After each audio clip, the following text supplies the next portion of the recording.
안녕하십니까. 플랜 B 성형외과 원장, 성형외과 전문의 김신락입니다. 오늘은 가슴 수술을 앞두고 상담할 때 환자분들이 질문하시는 내용들을 가지고 왔습니다.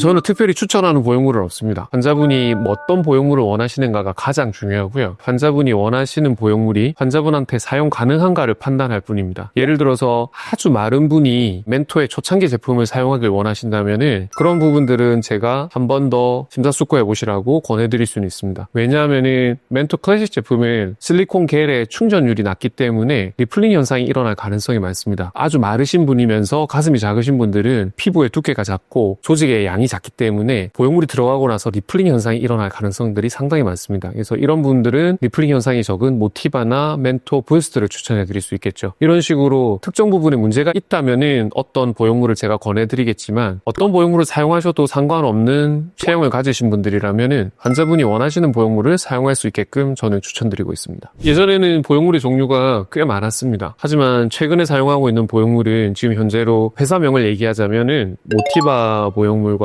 멘토사의 보형물이 주로 사용되고 있습니다. 지금 현재로 두 개의 사용량은 병원마다 틀리겠지만 저희 병원에서는 거의 50대 50으로 비슷한 상태입니다. 특별한 문제가 없다면 환자분이 원하시는 보형물을 저희가 사용할 수 있도록 진행을 하고 있고요. 환자분의 체형이라든지 비대칭의 정도, 피부의 두께, 조직의 양, 유방의 형태들이 특정 보형물이 권해질 상황이라면은 저는 설명을 드린 이후에 그 보형물을 권해드리고 있습니다. 하지만은 그러한 문제가 없다면은 환자분이 원하시는 보형물을 사용할 수 있도록 진행하고 있습니다.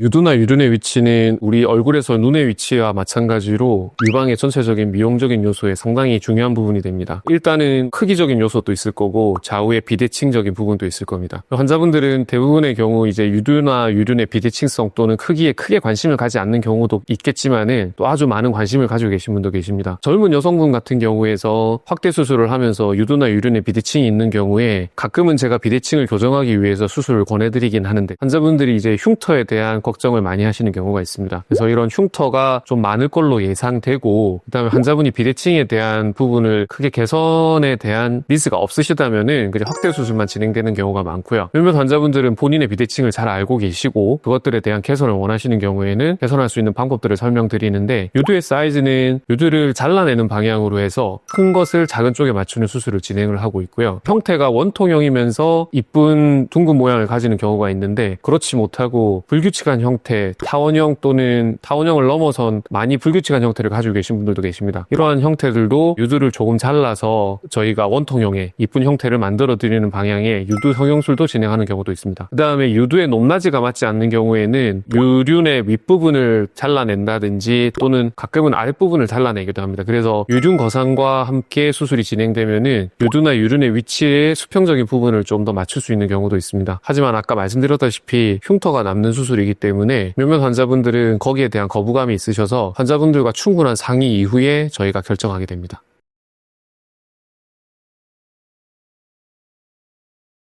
지금 현재로 이제 유륜 조직을 이용해서 유두를 크게 만드는 경우도 있기는 하지만은 유륜의 흉터가 또 많이 남고 그다음에 크기도 많이 키울 수 없기 때문에 보통은 큰 쪽을 작게 만드는 쪽으로 진행하고 있습니다.